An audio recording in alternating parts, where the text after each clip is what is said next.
Buenas tardes. Déjenme pongo la presentación.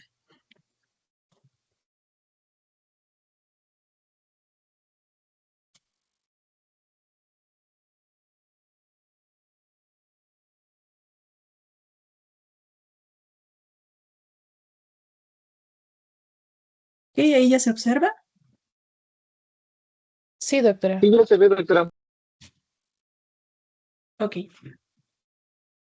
Bueno, pues empezamos con el tema de insuficiencia vascular periférica, que bueno, va un poquito en relación con el siguiente. Entonces, de entrada, ¿qué es la insuficiencia vascular periférica? Tenemos algunas definiciones. Dentro de esta, pues tenemos que la insuficiencia venosa crónica específicamente, pues viene siendo una enfermedad en la cual las venas vienen siendo disfuncionales precisamente para el transporte de la sangre, hablando unidireccionalmente hacia el corazón. Entonces, ¿qué es lo que va a ocurrir aquí? Obviamente tiene que haber ciertas adaptaciones. En este caso, pues el flujo se va a estar adaptando a esas necesidades precisamente para el drenaje tisular, la regulación de la temperatura, transporte de sustancias, reserva hemodinámica, entre otras cosas. Entonces, pues obviamente todas estas funciones se van a ver alteradas. ¿Qué otra cosa tenemos?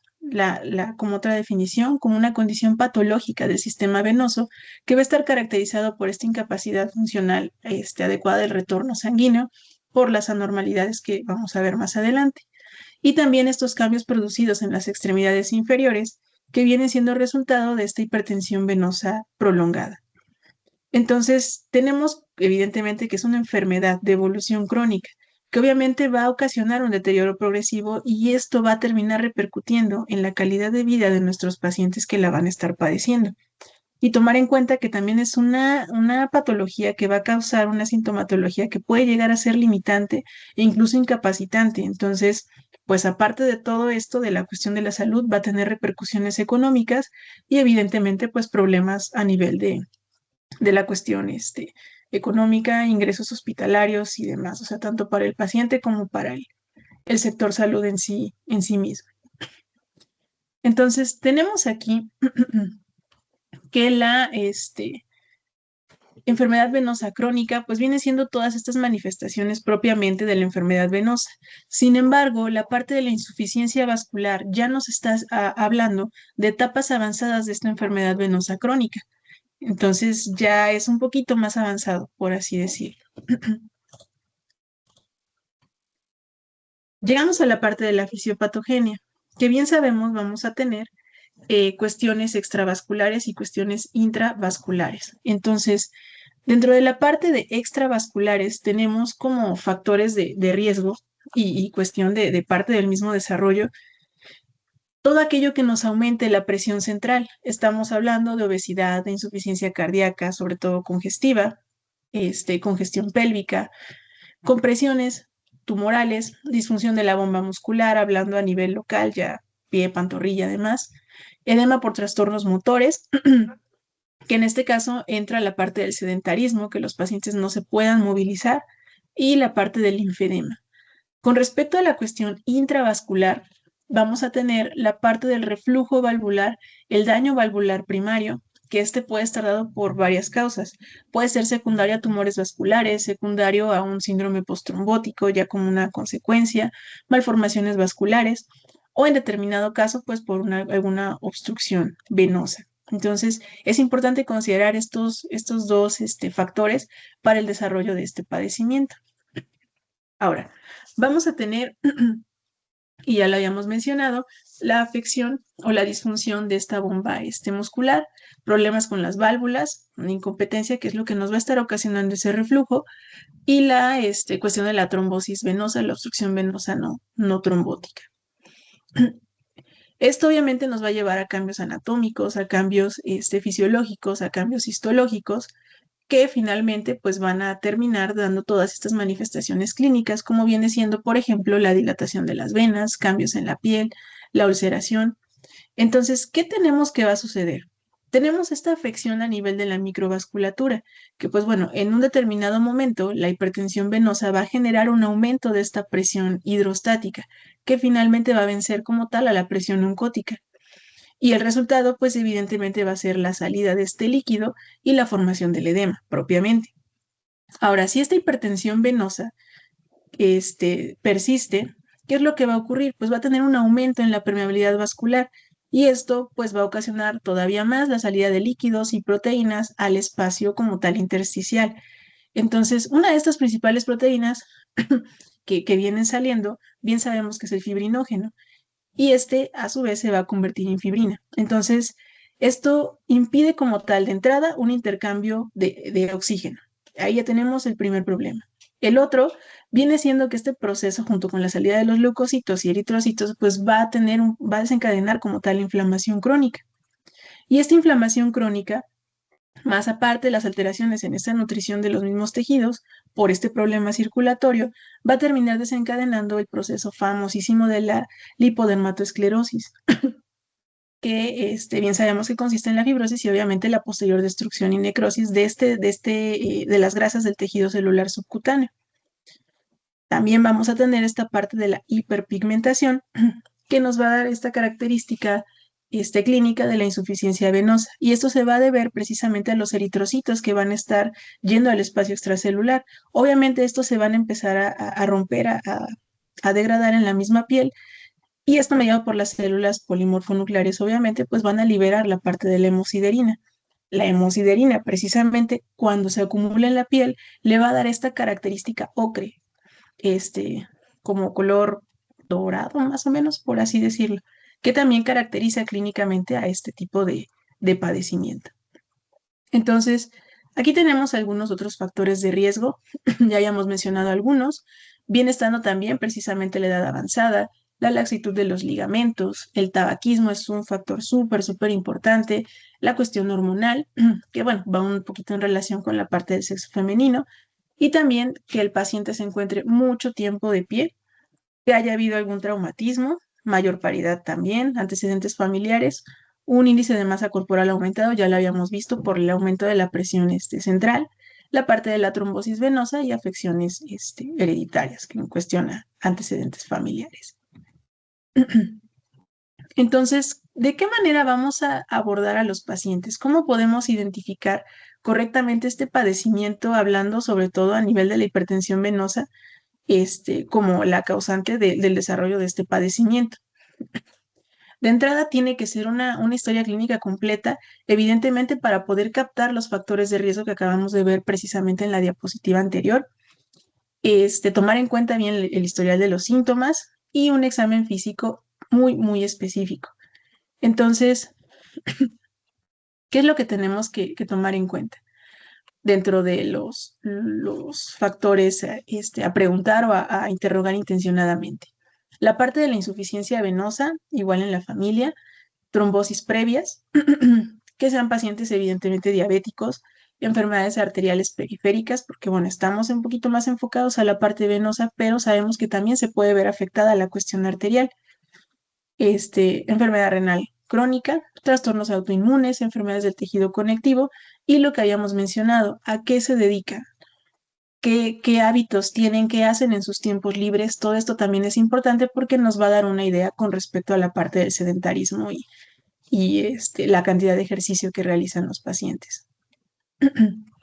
Entonces, ya habíamos tocado un poquito con respecto a la fisiopatogenia y cómo se va a terminar manifestando clínicamente.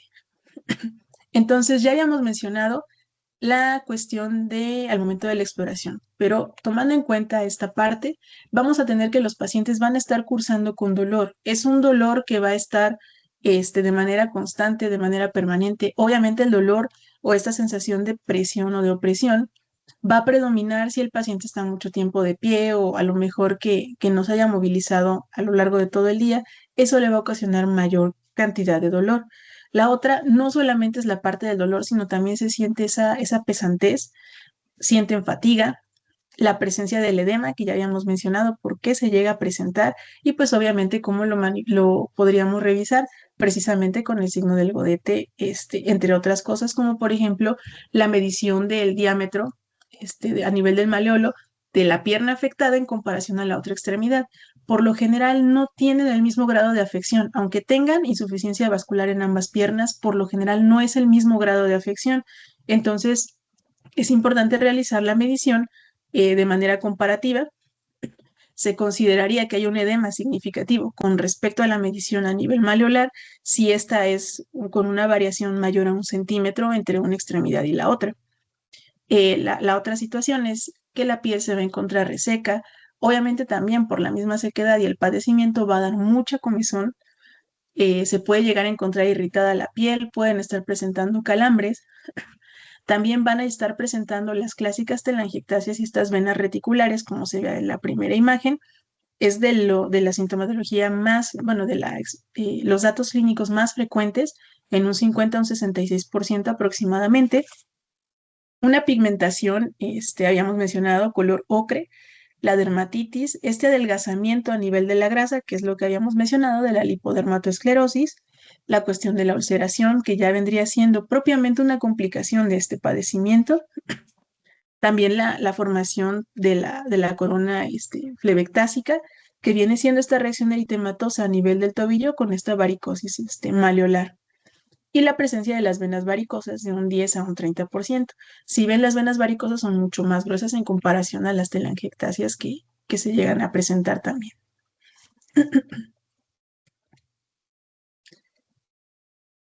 Podemos llegar a tener otro tipo de pruebas clínicas. Podemos realizar precisamente esta prueba de Breuil-de-Trendelenburg, en el cual se va a estar colocando como tal una liga para explorar adecuadamente esta parte de la circulación. ¿Qué es lo que se realiza? Se coloca al paciente como tal en posición supina y pues se le va a estar elevando la pierna afectada o la que queremos explorar. Más o menos a qué tanto se va a elevar, un ángulo de 45 grados. Y pues el objetivo de esto pues es vaciar las venas. Y posteriormente pues vamos a ocluir como tal la vena safena con esta liga, con el torniquete. Y entonces ya se hace el nudo una vez queda ocluida la vena y se le va a pedir al paciente que ahora se ponga de pie y posterior a 30 segundos se va a retirar ese torniquete y observamos el tiempo que tardan precisamente estas venas superficiales en volver a llenarse de sangre, en volver a manifestar la cuestión clínica como lo vimos previo a haberlo acostado y elevado a la extremidad. ¿Qué interpretación podemos tener de toda esta prueba clínica? Nos menciona aquí, pasados los 30 segundos, las venas se van a llenar desde distal, entonces se puede afirmar que las válvulas son suficientes y no existe insuficiencia en la safena. Ahora, si al retirar la liga se observa que las varices se llenan de forma rápida y desde proximal, entonces existe como tal una insuficiencia venosa de la safena. Y en el caso de que estas varices se llenan antes de retirar el torniquete, pues bueno, aquí deberíamos estar sospechando de una insuficiencia venosa de las perforantes. Entonces, es una cuestión clínica que nos ayuda a ir ubicando un poquito por dónde va el problema. Obviamente no es la prueba definitiva, pero nos puede orientar clínicamente hablando cuál es el problema específico del paciente. Como bien sabemos, pues todas las enfermedades se tienden a clasificar. Entonces, esta es una forma de clasificar que tiene que ver con la cuestión clínica. Son tres estadios, en la cual en el 1 vamos a tener que va a estar edematoso, con congestión, flebectásico, las varices, las varículas que habíamos visto. En el caso del 2, bueno, ya hay una induración como tal, ya está esta pigmentación y además hay un eczema. Y en el 3 ya hablamos propiamente de complicaciones o incluso la resolución de la complicación, una úlcera o una cicatriz ulcerosa, que sabemos que no es una cicatrización adecuada y sí tiene ciertas diferencias en comparación a una cicatriz en un paciente, por ejemplo, que no tenga esta insuficiencia vascular. Para la clasificación, en realidad seguimos utilizando y sigue siendo la ideal esta clasificación del SEAT, que en realidad es un acrónimo como tal, la C de clínica, la E de etiología, A de anatomía y la F de fisiopatología. Entonces, abarca como tal estos puntos para la clasificación, precisamente por eso es muy completa. Entonces, en la primera parte, en la cuestión clínica, nos va a estar dividiendo a nivel de C0, C1, C2, C3, hasta C6. ¿Y qué es lo que vamos a tener acá? tiene que ver o está en relación también con la cuestión de la gravedad clínica. En el caso de C0, o sea, la parte clínica con un cero, nos habla de que pues en realidad no hay ningún signo visible o palpable. Quizá el paciente sienta el dolor, quizá el paciente sienta la pesantez, pero visiblemente no hay algún dato clínico. En el caso del C1, bueno, sí ya podemos empezar a observar estas telangiectasias, estas varices, estas venas como tal, a nivel reticular, o sea, son las chiquititas. En el caso del C2 ya son como tal venas varicosas y es mucho más grueso. En el caso del C3 ya podemos empezar a observar el edema y a nivel de C4 hasta C6 ya como tal eczema e incluso úlceras y demás. Ahora podemos hacer el agregar la parte de la sintomatología. Se le puede agregar una S en determinado caso de que haya síntomas, como bien lo decía. O sea, puede ser que el paciente tenga un C0, que no hay alguna manifestación visible, sin embargo, sí tiene síntomas como tal, atribuibles obviamente a este padecimiento. Puede ser que el paciente esté en C1, que sí haya como tal telangiectasias, venas reticulares, pero no tiene síntomas el paciente. Entonces, en ese caso, sería precisamente la parte de la A, la ausencia de síntomas atribuibles a enfermedad venosa. Entonces, esto va un poquito combinado. Ahora, respecto a esta misma clasificación, tenemos la parte de la etiología. En este caso de la etiología, pues bueno, sabemos que si tenemos alguna causa como tal conocida, vendría siendo secundaria alguna cuestión o en determinado caso es una cuestión primaria. Ahora, otra cuestión. Si ya es una cuestión, una causa conocida, que sea una cuestión intravenosa o extravenosa. Esa parte viene siendo la parte del fue o la parte del e, como ya lo habíamos visto. Causas intravenosas o causas extravenosas. Puede ser que sea una cuestión congénita o puede ser que definitivamente no haya ni la menor idea, nada identificado con respecto a esto. En la que sigue es la parte de la anatomía.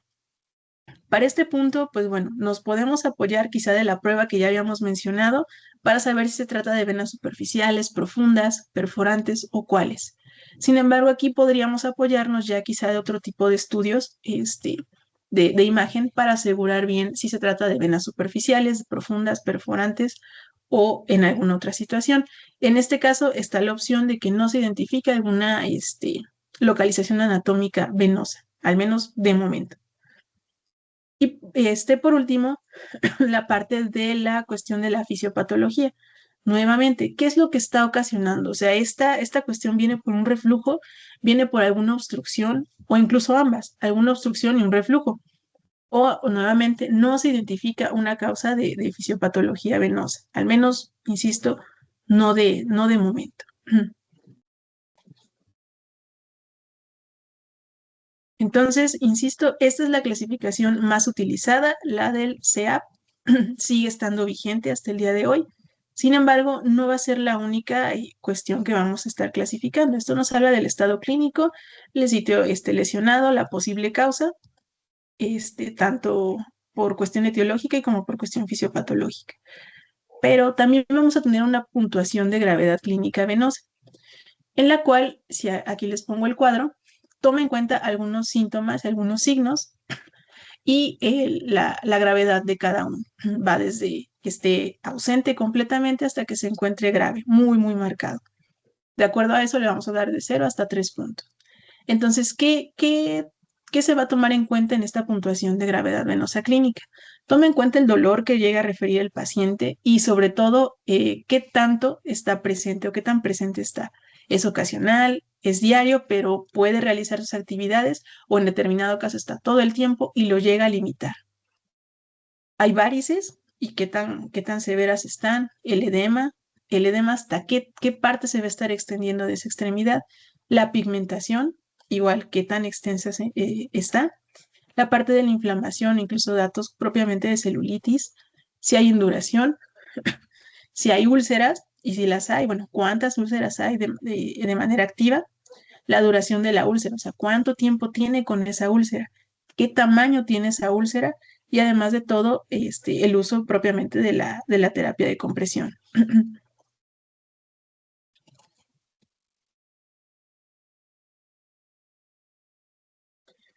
Tenemos también esta otra parte de la puntuación de la discapacidad venosa. Entonces, ya vimos como tal la cuestión etiológica. Sí toma en cuenta la parte clínica. La siguiente de la puntuación de la gravedad clínica es únicamente la cuestión clínica que refiere el paciente. Y la última es la cuestión de la discapacidad. ¿Qué tanto está afectando en su vida diaria esta enfermedad al paciente? Igual vamos a tomar en cuenta algunos puntos de sintomatología y vamos del 0 al 3.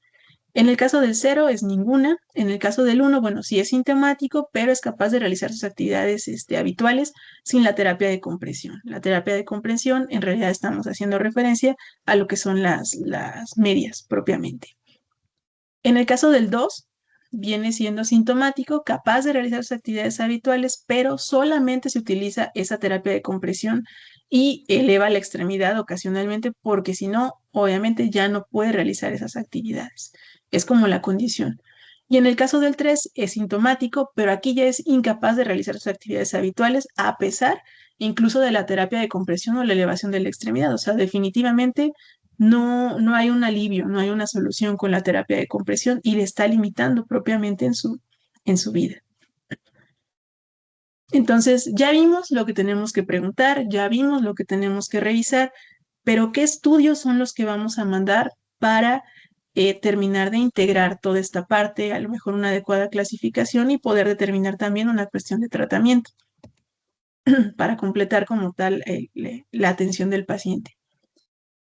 Entonces, prácticamente, ¿cómo haríamos el diagnóstico? De entrada, sabemos que es completamente clínico. Ya vimos los datos clínicos. Pero ¿qué estudio nos va a estar apoyando? Sobre todo, un estudio, una ecografía como tal, Doppler, una cuestión ecográfica dúplex, venosa, fisiológica integral, sería lo adecuado, viene siendo como tal el gol estándar.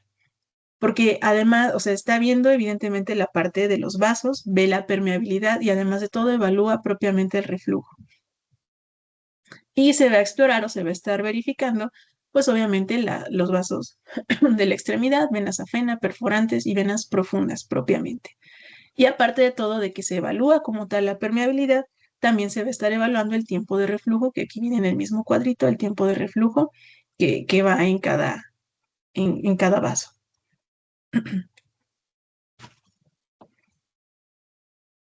Obviamente, aquí estamos, insisto, enfocando un poquito más a la parte venosa.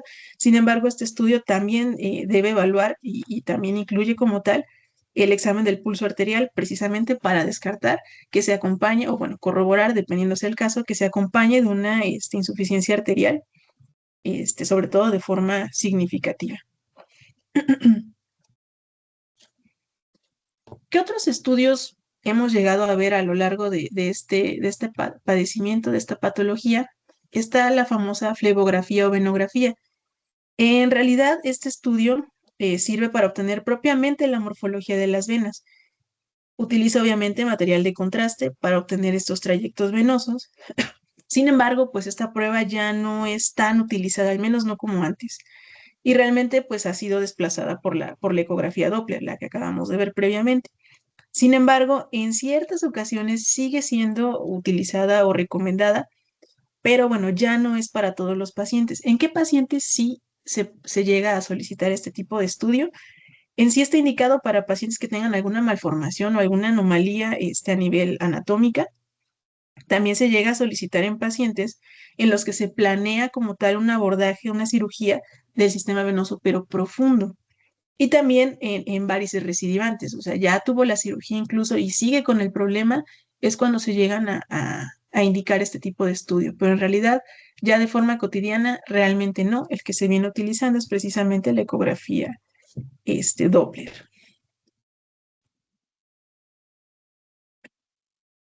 Ahora, ¿cuáles pueden llegar a ser las complicaciones? Vimos algunas, como por ejemplo las úlceras varicosas. También puede llegar a ocasionar sangrados. En sí, ¿cuáles son las que están propensas a sangrar? Obviamente las varices reticulares o las varicosas, pues, que son superficiales o que están ubicadas cerca de ciertas prominencias óseas, fácilmente se golpean, fácilmente se traumatizan y entonces obviamente están propensas a romperse y evidentemente a sangrar. En determinado caso, si llegara a ocurrir el sangrado, la escleroterapia viene siendo la mejor opción y sobre todo que previene de hemorragias futuras. ¿Puede servir la ligadura del vaso y demás? Sí, claro, puede servir. El punto es parar el sangrado. Pero de todas estas formas de parar el sangrado, ¿cuál sería la ideal? Precisamente la escleroterapia en cuestión de la complicación del sangrado. Respecto a las úlceras varicosas, bueno, bien sabemos que es un paciente que evidentemente va a tener una mala circulación en general, que evidentemente va a tener esta cuestión de la congestión, que la presión va a estar aumentada, que por lo general una vez que se forman este tipo de úlceras tienden a ser úlceras muy húmedas y entonces cuesta mucho trabajo que ocurra, que lleguen a sanar propiamente.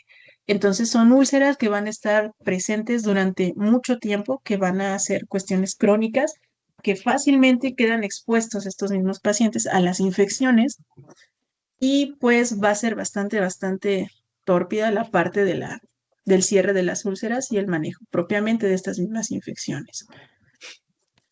Aparte de todo, pues podemos tener dentro de estas mismas complicaciones la trombosis venosa profunda y la trombosis venosa superficial.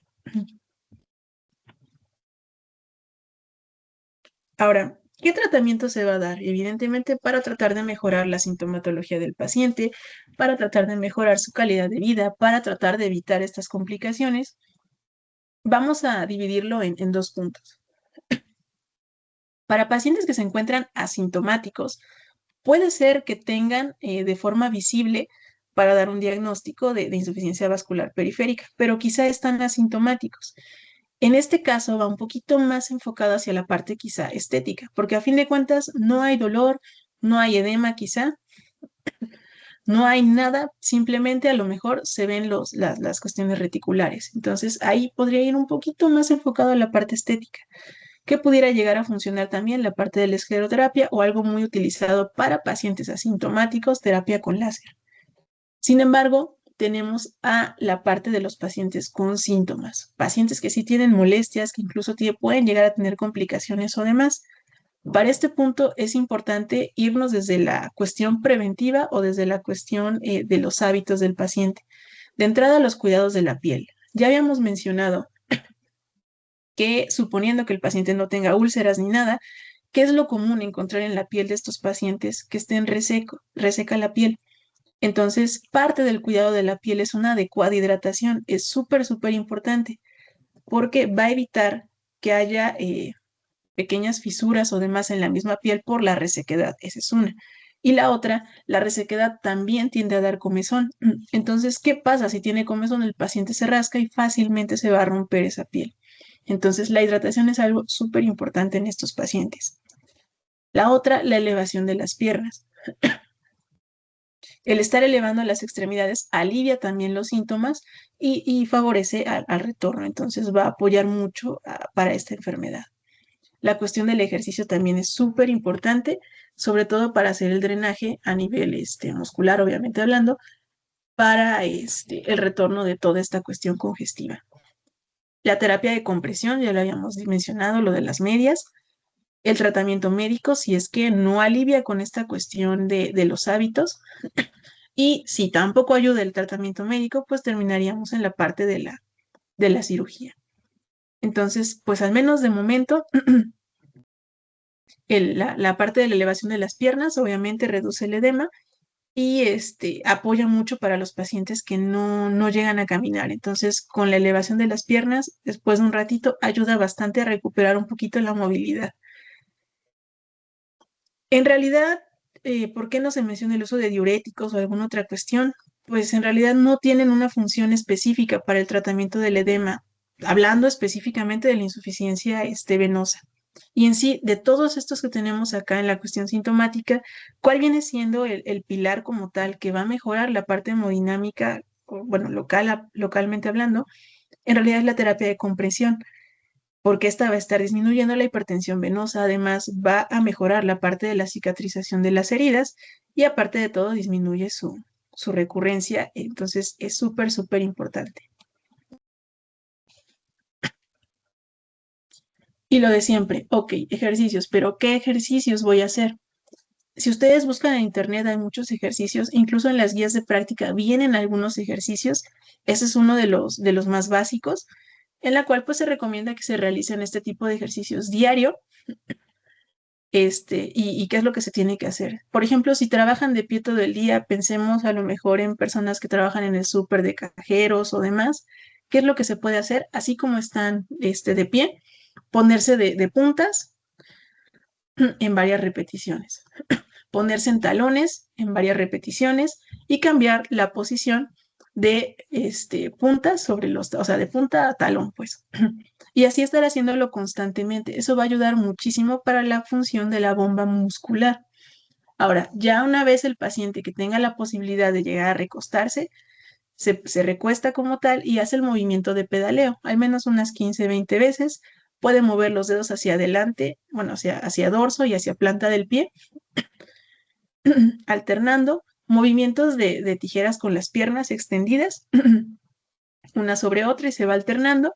Y en determinado caso se eleva una pierna un poco y se hacen círculos hasta 10 veces hacia un lado, hacia el otro, se cambia de pierna hacia un lado, hacia el otro. Esto es importante y pareciera simple, pero ayuda bastante a los pacientes. Y ahora llegamos a la parte del pilar de este tratamiento, la parte de la terapia de compresión. Entonces, ¿qué opciones tenemos de entrada con respecto a las medias? En realidad, pues tenemos la opción de que llegue hasta la parte de la rodilla, hasta la parte del muslo, o propiamente las pantimedias. Depende en realidad cada paciente cómo vaya tolerando y obviamente depende los vasos afectados y que hasta qué altura está la sintomatología. Pero en sí es adecuado que el paciente lo esté utilizando. Ahora, por lo general, se va a llegar a necesitar una compresión arriba de unos 30 milímetros de mercurio precisamente para el tratamiento de esta cuestión sintomática y sobre todo si es que ya hay alguna úlcera, entonces aquí ya se va a requerir propiamente de 30 a incluso hasta 40. Hablamos de únicamente la parte de la sintomatología. Obviamente, si ya el paciente está con linfedema grave, o sea, una inflamación importante, una sintomatología importante, y aparte ya ha habido ciertas complicaciones, o a lo mejor se han roto estas varices o demás, la compresión que se va a requerir ya es un poco mayor, más o menos de unos 40 a unos 50 milímetros de mercurio para ese tipo de pacientes con síntomas ya más graves. ¿Qué tiempo deben utilizar estas medias? Pues al menos 4 horas al día, al menos. En realidad a veces cuesta trabajo, es un poco incómodo estar teniendo la compresión. Quizá alivia al momento, da una sensación de bienestar, pero después de 1 hora, después de 2 horas, los pacientes no la toleran. Si es que ya se la pudieron poner, porque en un inicio les cuesta mucho trabajo la colocación, pero solo es cosa de irse acostumbrando propiamente.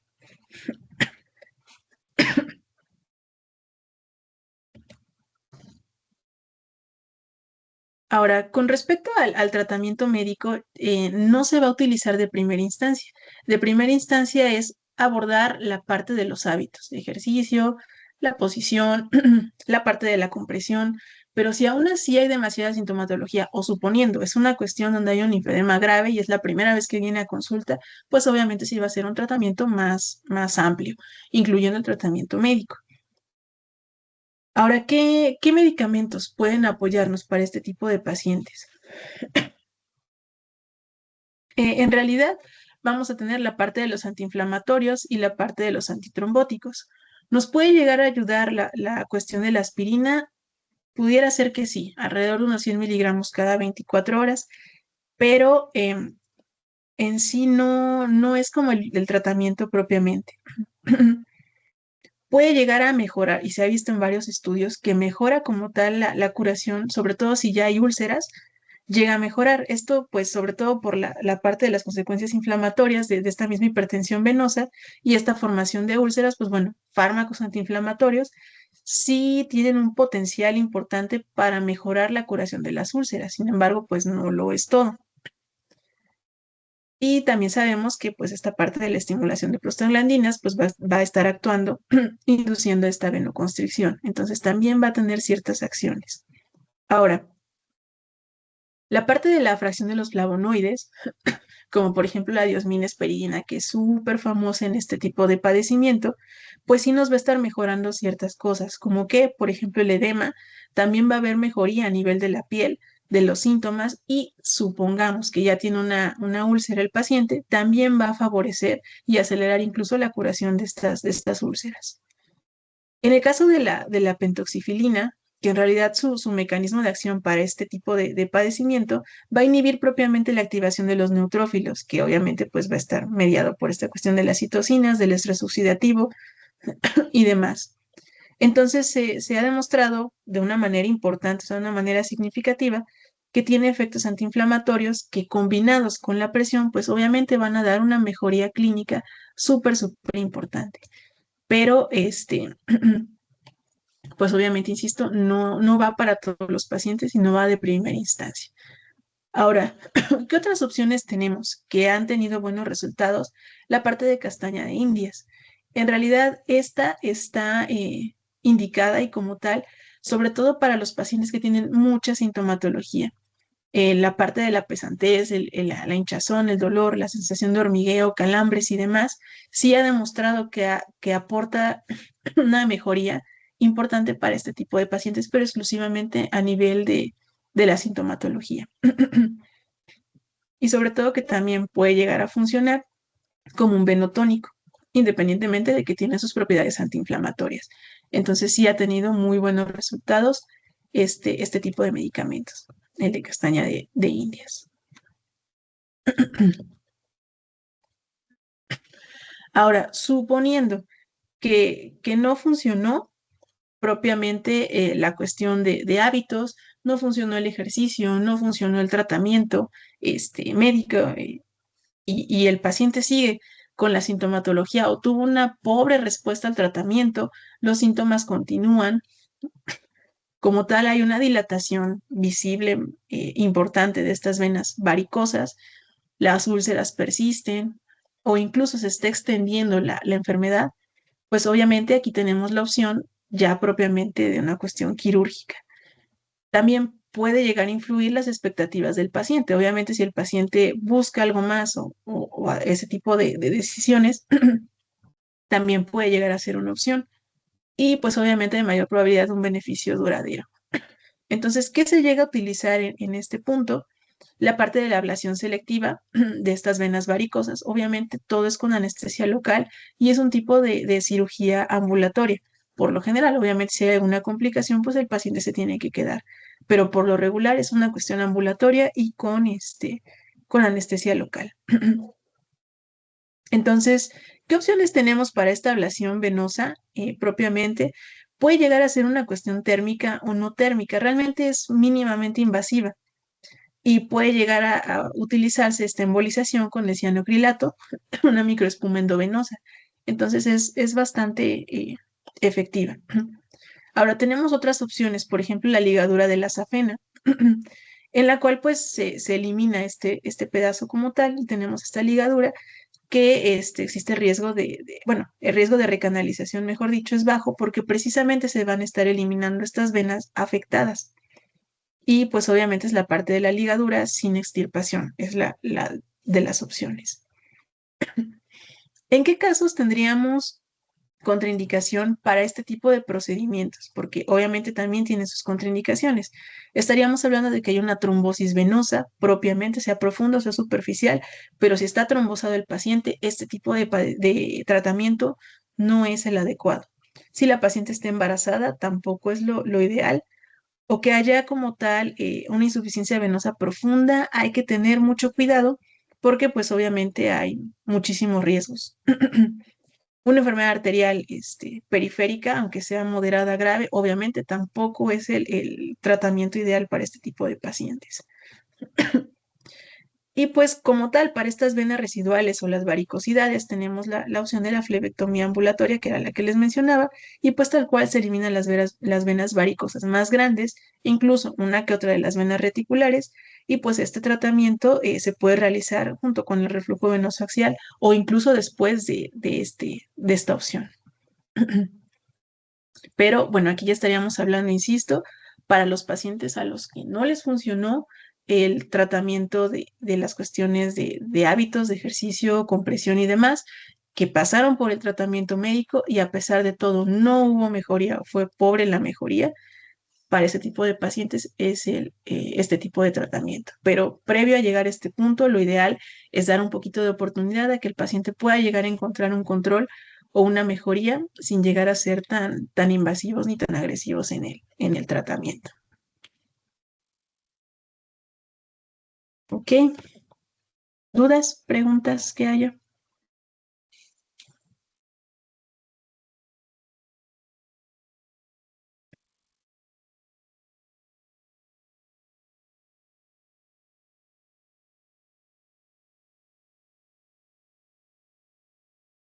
Mm, ok, sí, hay dos, tres manos levantadas.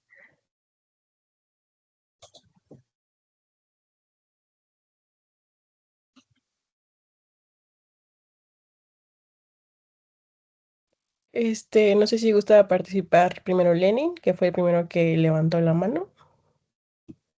Ok, buenas tardes todavía, se podría decir. Una pregunta, doctora. Bueno, usted dijo que podemos, empezar con tratamientos más complejos siempre y cuando no, haya funcionado el tratamiento anterior, ¿cierto? El medicamento. Pero tengo una pregunta. ¿Es necesario empezar a fuerza con el tratamiento con medicamento? Porque, bueno, para serle honesto, una vez tuve un paciente que literalmente ya tenía una bola ahí en una de las venas, pues, o sea, se obstruyó tanto que pues ya era una bola, no simplemente se marcó la vena, ya era una bola completa. Y mi duda es, si debemos ya directamente pasar a tratamientos ya más complejos o igual podemos empezar con tratamientos en medicamento en esos casos. En esos casos ya se podría empezar directamente con tratamiento médico. Obviamente no solo tratamiento médico, sino sumando la parte del ejercicio, la compresión y demás. Pero si ya es una cuestión avanzada, que era lo que les comentaba, y es la primera vez que vienen a consulta y ya viene muy deteriorada la extremidad, es válido iniciar el tratamiento médico junto con las medidas previas, o sea, una cuestión integral. Ok, gracias. El siguiente en participar sería Valentín. Sí, buenas noches, doctora. Nada más Buenas una noches. pregunta. En cuanto a las clasificaciones que mencionó, dijo que la que más se utilizaba era la del CEAP y luego mencionó la otra, es que ahorita ya no anoté el nombre, no se me fue, pero mencionaba que esa era como para ver la funcionalidad, ¿no? También un poco la causa. ¿En ese en qué momento se utiliza? Porque, por ejemplo, en el hospital donde estaba en el internado, Ujú. la médico internista solamente utilizaba el CEAP como para administrar tratamiento y nunca llegué a ver que utilizara otra escala, bueno, otra clasificación más bien. Ok, sí, en efecto, en realidad la que más se llega a utilizar es la del SEAP. Sin embargo, las otras que les mencioné son otras opciones. En sí, la parte de la escala de la puntuación de gravedad clínica venosa, pues solamente enfoca la parte clínica, a diferencia de la del SEAP, que también nos la está incluyendo. Y la otra que les mencioné es la puntuación de la discapacidad venosa. Esa sí se recomendaría agregar la parte del SEAP, porque la del SEAP, insisto, nos decía la parte clínica, nos decía la parte teológica, la parte anatómica y la parte de la cuestión fisiopatológica, pero en ningún momento estaba hablando de la cuestión de la discapacidad, o sea, qué tanto está afectando la vida del paciente. Entonces, ahí sí se recomendaría agregar esta puntuación de discapacidad venosa precisamente como complemento a la parte del CEA. Ok, muchas gracias, doctor.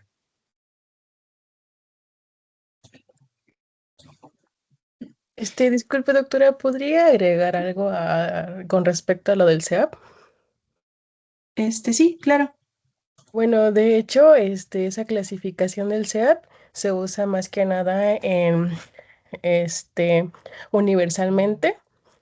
Más que nada, si no mal recuerdo, es en la Asociación de Flebología de Alemania. Hay diferentes eh, como asociaciones, por así decirlo.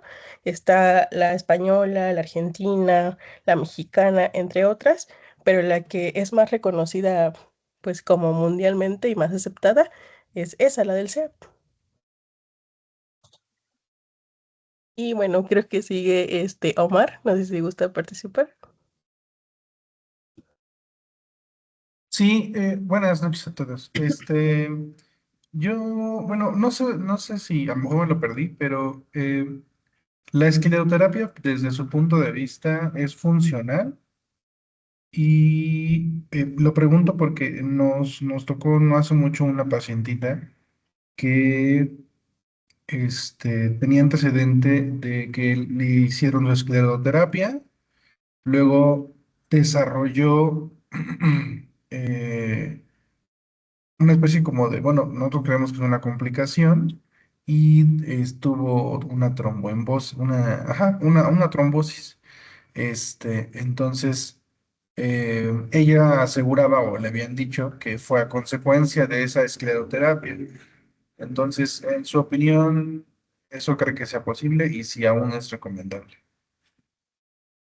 Pues sí pudiera haber sido posible secundario a la parte de la escleroterapia, como también pudiera haber sido secundario a su mismo padecimiento. O sea, no podríamos hablar, sí, fue forzosamente por la escleroterapia. Sabemos que es un factor de riesgo o un riesgo propiamente del procedimiento, pero pues bueno, tampoco podríamos descartarlo porque el mismo padecimiento, la misma enfermedad, te lleva al riesgo de presentar la misma situación.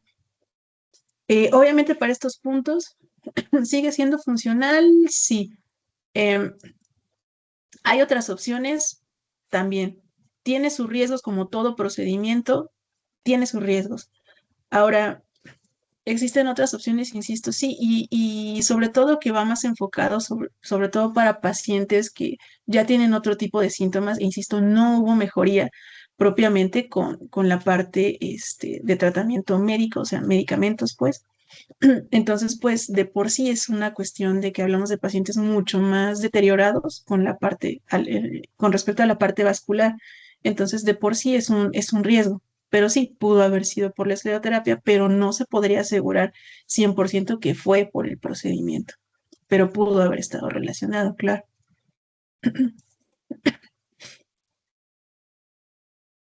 Gracias. Y sigue Marcos. Sí, buenas noches, doctora. Buenas Bueno, noches. tengo una pregunta. Hay un medicamento que se llama Sulodexida, que he Ok. visto que algunos médicos, angiólogos lo utilizan como medicamento de primera elección en el tratamiento de este padecimiento. No sé qué opinión tenga usted acerca de eso. Ok, pues en realidad sí llega a apoyar, sobre todo porque tiene varias acciones. O sea, actúa como parte o sea, mejorando la circulación, actúa evitando o previniendo la parte de los coágulos y además de todo, pues bueno, puede llegar a funcionar, insisto, como anticoagulante, como fibrinolítico y obviamente va a estar mejorando la parte de la circulación como todo, y en realidad como todo en medicina, o sea, estaríamos hablando de que existe ciertos riesgos, por ejemplo, con el procedimiento, sí, también. ¿Qué riesgos habría con este medicamento? Pues obviamente hay mayor riesgo de que llegue a haber algún sangrado, o en determinado caso ocurre que se llega a pegar el paciente, ocurre el sangrado, y a lo mejor es un sangrado mucho más grande, mucho más profuso que lo que pudo haber sido. Sin embargo, ha tenido buenos resultados este tipo de tratamiento, sobre todo por esta parte, o sea, que mantiene la parte de la permeabilidad de ese vaso, que de por sí ya tenemos ciertos problemas y que parte de la complicación puede llegar a ser una trombosis. Este tipo de medicamentos lo llega a prevenir bastante, bastante. Muchas gracias, doctora.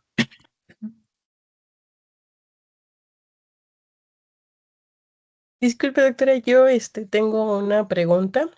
Claro. De los tres tipos esclerantes que hay, tanto el osmótico como el detergente y los químicos, ¿cuál es más recomendado para usar? Em, pues en realidad no,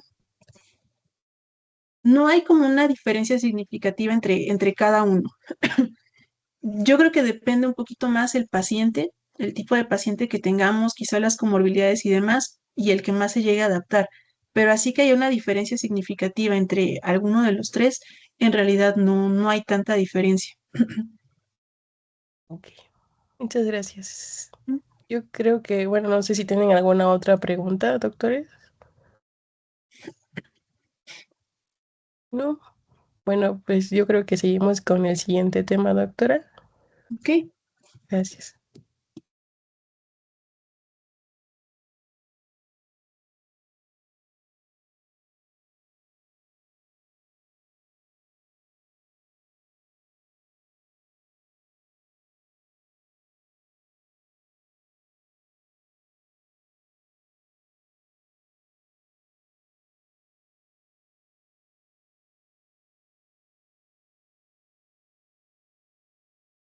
Ok, listo, ya se ve la pantalla otra vez.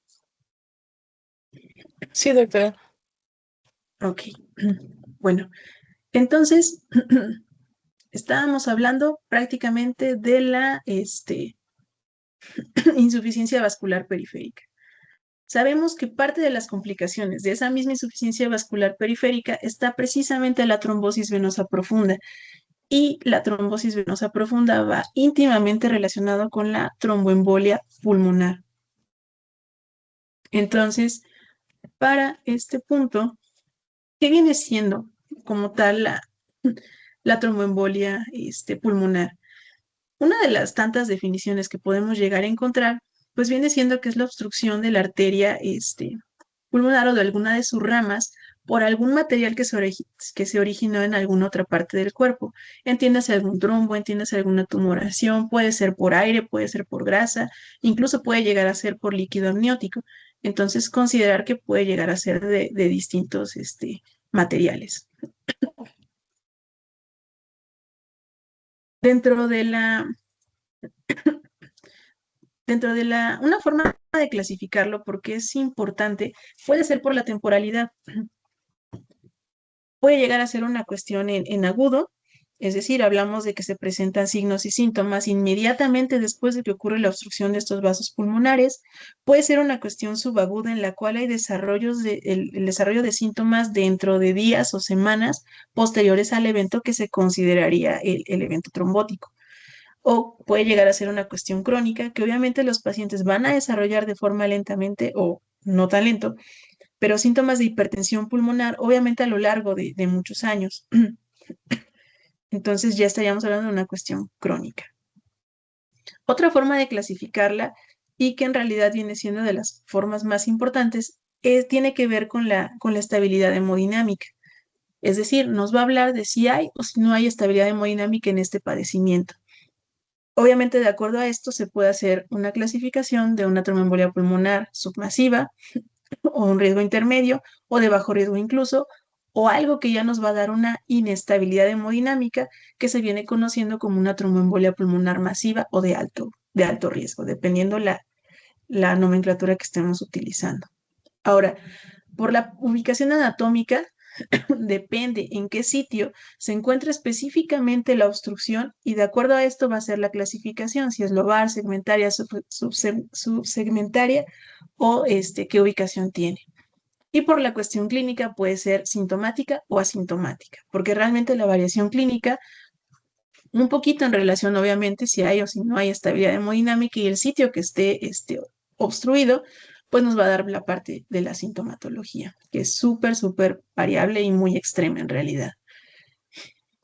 ¿Cuál va a ser nuestra epidemiología? Obviamente va a ser mayor en hombres, va a tener un aumento de este riesgo a mayor edad, sobre todo a mayores de 65 años, tiene que ver o estar en relación con el sedentarismo, con la obesidad.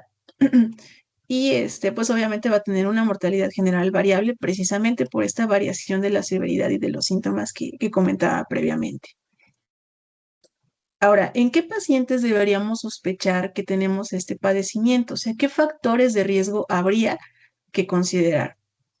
La historia de inmovilización, la historia de hospitalización, la cuestión de una cirugía o un traumatismo reciente hacemos referencia a unas 12 semanas postquirúrgico, este, una trombosis venosa previa, neoplasias malignas como tal, terapia hormonal, embarazo, posparto, accidentes cerebrovasculares con hemiplegia que obviamente hayan dejado al paciente postrado, o sea, con secuelas importantes, antecedentes familiares, una artroplastía o reemplazo articular total, insuficiencia cardíaca o alguna lesión medular traumática aguda. O sea, prácticamente la gran mayoría está en relación con la cuestión de la inmovilización, la gran mayoría. Y la otra, con algunos padecimientos como neoplasias o alguna cuestión hormonal.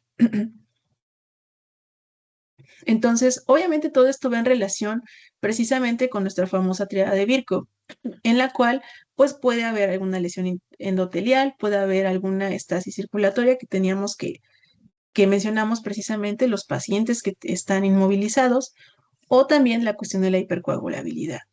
Entonces, es importante considerar estos factores de riesgo para tener sobre todo la sospecha propiamente. Ahora, también es importante tomar en cuenta que la patogenia de la embolia pulmonar, pues obviamente es muy similar a la que subyace a la generación de los trombos. Obviamente se cree que la mayoría de los émbolos pues surgen en las venas proximales de las extremidades inferiores, entiéndase la ilíaca, la femoral, la poplitea, hablamos de más de un 50% de pacientes que tengan alguna trombosis venosa profunda van a estar presentando, van a estar acompañados de una tromboembolia pulmonar. Entonces, no es lo mismo, pero en sí es la entidad similar, o sea, a fin de cuentas viene siendo la afección a nivel de los vasos, de las venas. Y obviamente, ya lo vimos, en un 50% van a estar relacionados. Entonces, es importante considerar que si un paciente tiene una tromboembolia pulmonar, muy probablemente se esté acompañando de una trombosis venosa profunda y viceversa. Un paciente que presenta una trombosis venosa profunda es obligadísimo descartar una tromboembolia pulmonar. Entonces, bueno, por lo general, cuando se llegan a producir a nivel de la pierna y demás, pues se llegan a autolimitar en determinados casos, obviamente si no es una cuestión mayor. Pero pues obviamente esto puede llegar a ser una cuestión mucho más grave.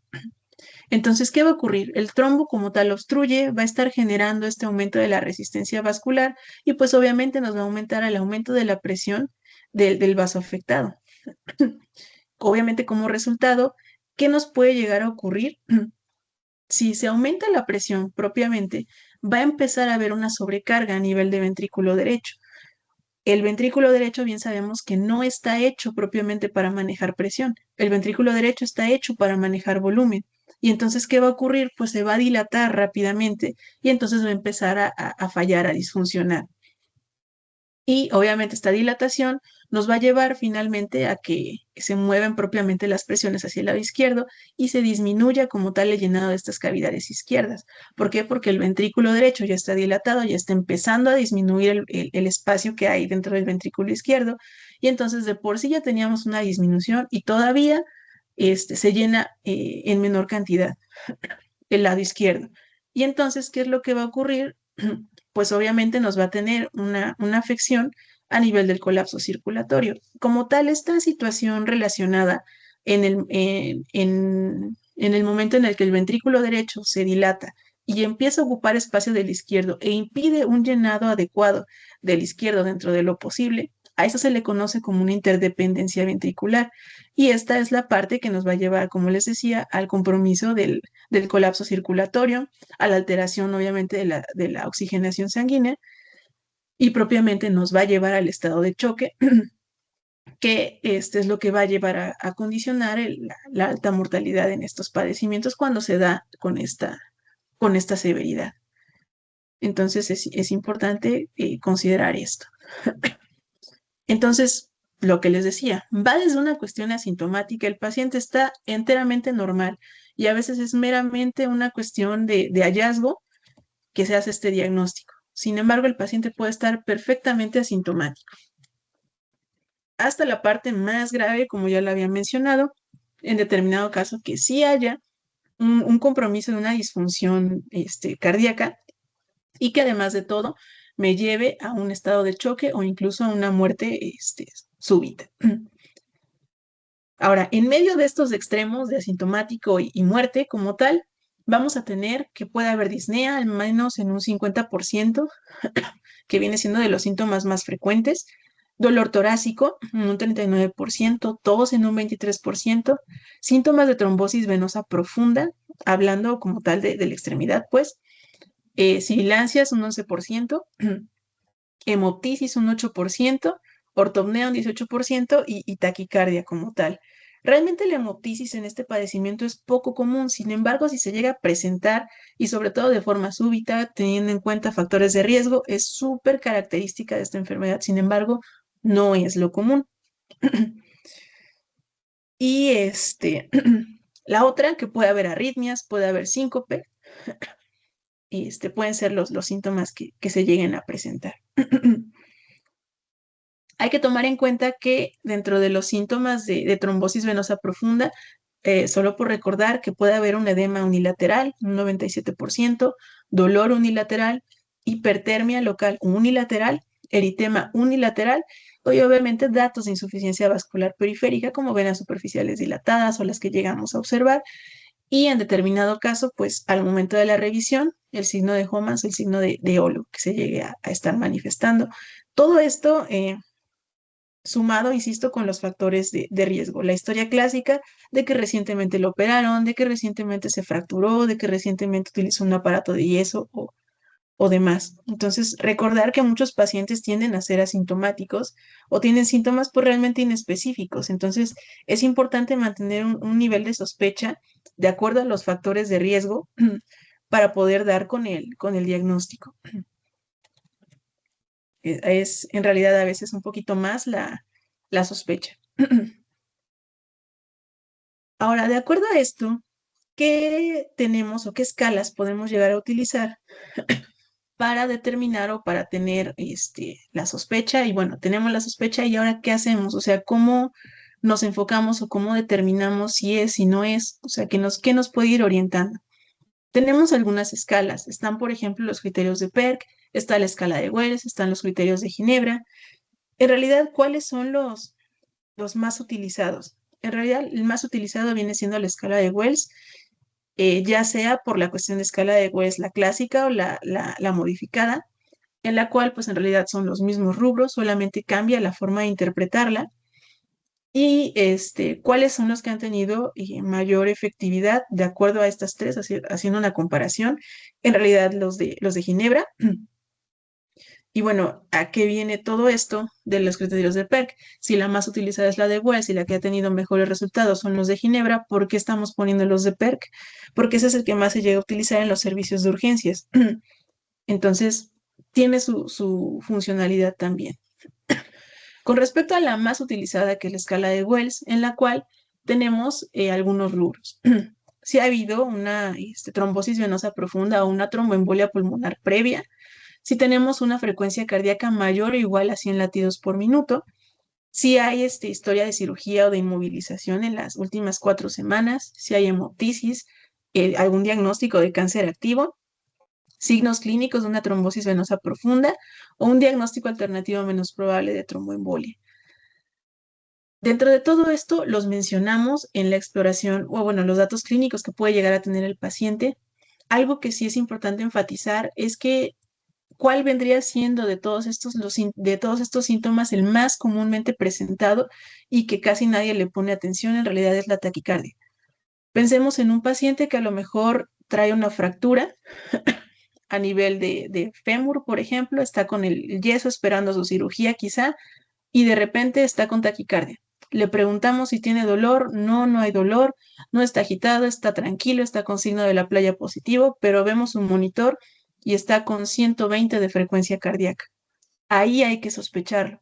¿Por qué? Porque ya quedamos. Hay muchos pacientes que son asintomáticos y a veces el único dato clínico que nosotros podemos llegar a detectar viene siendo la taquicardia sin ninguna justificación y obviamente en un paciente con factores de riesgo.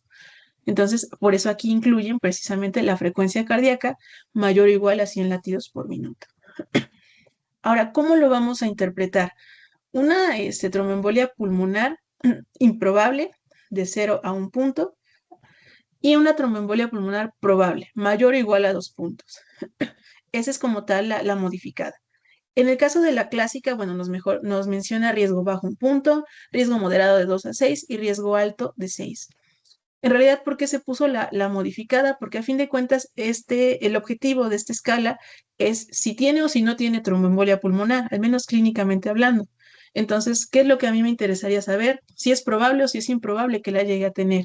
Si es probable, obviamente nos vamos a realizar otro tipo de estudios. Si es improbable, hay que buscar otras causas. En el caso de los criterios de Ginebra, tome en cuenta otra vez frecuencia cardíaca. Y sin embargo, aquí tenemos dos valores. Frecuencia cardíaca de 75 a 94 latidos por minuto nos da 1 punto y frecuencia cardíaca mayor a 94 latidos por minuto. O sea, digo, teóricamente no es taquicardia, pero nos habla y hace referencia a que el paciente esté con taquicardia, lo que mencionábamos. Cirugía con anestesia general o fractura el mes anterior, hemoptisis otra vez, diagnóstico de cáncer activo de menos de 1 mes, dolor en miembro inferior, dolor a la palpación en miembro inferior y edema, y edad mayor a 65 años. Y aquí otra vez para la interpretación nos lo clasifica en riesgo bajo, riesgo intermedio y riesgo alto. 1, riesgo bajo, 4 a 10, 10 puntos, riesgo intermedio, 11 o más, riesgo alto. Ahora, lo que mencionábamos de los criterios de PERC. En el caso de los criterios de PERC, se utiliza, como bien mencionaba, más en el servicio de urgencias en pacientes con una probabilidad clínica baja de embolia pulmonar y que además de todo, no adecuado como tal para otros entornos clínicos. Y pues tomar en cuenta que en aquellos que hay una probabilidad intermedia o alta, previa a la prueba, pues bueno, no sería tan necesario. Entonces pensemos en los servicios de urgencias, que quizá no nos dio como tal la escala de Wells o los criterios de Ginebra, pero nos queda la sospecha o la duda, o nos dio por escala de Wells riesgo bajo y hay algo que no nos termina de convencer. Aquí es donde entra la utilidad propiamente de los criterios de PERC. Y nos menciona la edad menor a 50 años, frecuencia cardíaca mayor o igual a 100 latidos por minuto, aumento del perímetro del miembro inferior, hemoptisis otra vez, cirugía o traumatismo reciente, antecedente de tromboembolia pulmonar o trombosis venosa profunda, uso de estrógenos y la saturación de, basal de oxígeno menor del 95%.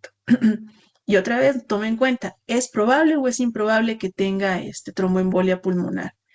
Prácticamente no debe tener ninguno de estos puntos para descartarlo, pero con que haya uno solo, con eso ya tenemos que existe probabilidad de que haya tromboembolia pulmonar propiamente. Ahora, aquí les pongo como tal un algoritmo en la cual nos habla de sospecha de tromboembolia pulmonar en determinado caso que no haya datos de inestabilidad hemodinámica, pacientes sin choque y sin hipotensión. Entonces, de acuerdo a estos criterios que utilizamos, de hecho, este está desarrollado específicamente basándose en los criterios de Wells, nos habla de que hay una probabilidad clínica baja o intermedia. En ese caso, ¿qué hacemos? Nos dio una probabilidad baja o clínica. ¿Qué se tiene que hacer a partir de este punto? Se toma el dímero D. Se toma el dímero D como tal y entonces obtenemos los valores. Supongamos que el valor no es diagnóstico de tromboembolia pulmonar, pues entonces hay que buscar otras causas. Ahora, supongamos que el dímero D, y ahorita lo vamos a ver, tiene valores diagnósticos como tal, bueno, positivos, mejor dicho. En ese caso, ¿qué es lo que se hace? ¿Cuál es el siguiente paso? Como tal, una angiotomografía pulmonar. Se realiza la angiotomografía, salió normal, bueno, hay que considerar otros diagnósticos porque bien sabemos que el dímero D no es exclusivo de tromboembolia pulmonar. Sin embargo, en la angiotac, pues se confirma la tromboembolia pulmonar, entonces pues ya propiamente se inicia el tratamiento. Ahora, ¿qué pasa si tenemos una probabilidad clínica alta? Si desde un inicio tenemos una probabilidad clínica alta, pues nos vamos directamente a la angiotomografía. Eso es lo que nos mencionan los algoritmos. Si la angiotomografía sale negativa, bueno, es importante aún así investigar a nivel de las extremidades, a nivel Doppler, como tal, para buscar la trombosis propiamente. Sale negativa, entonces ahora sí hay que buscar otro diagnóstico. Sale positivo, se empieza como tal el tratamiento. Obviamente, si la angiotomografía sale positiva, entonces en realidad se inicia ya propiamente el tratamiento de acuerdo al estado clínico en el que se encuentre el paciente. Ahora, se menciona el uso de dímero D. En el caso del dímero D, ¿qué valores son los que hay que tomar en cuenta? En general, este dímero D nos toma en cuenta valores mayor o igual a 500 nanogramos por mililitro. Obviamente estamos hablando de pacientes menores de 50 años, porque bien sabemos que a partir de los 50 años de edad se tiene que hacer un ajuste como tal por la edad, en la cual es una fórmula bastante simple, la edad que tenga el paciente por 10 y ese va a ser nuestro valor base. Todo lo que esté por arriba de ese valor nos va a hacer una cuestión sugerente de que sí pudiera ser una tromboembolia pulmonar con respecto al dímero D. Edad por 10 a partir de los 50 años de edad.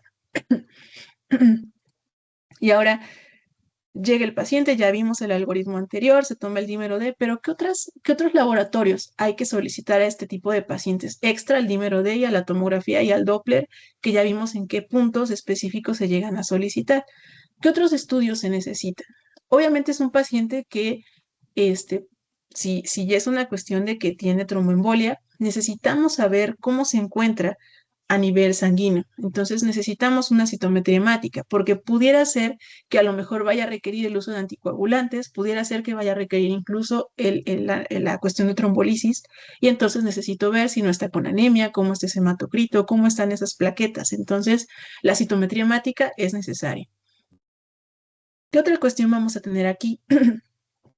Depende obviamente de la gravedad del padecimiento y sabemos que nos puede llevar a una cuestión de un choque, o sea, con problemas hemodinámicos. Entonces, necesitaríamos saber cómo se encuentra esa química sanguínea. Ahora, otro punto. La angiotac utiliza, pues, medio de contraste.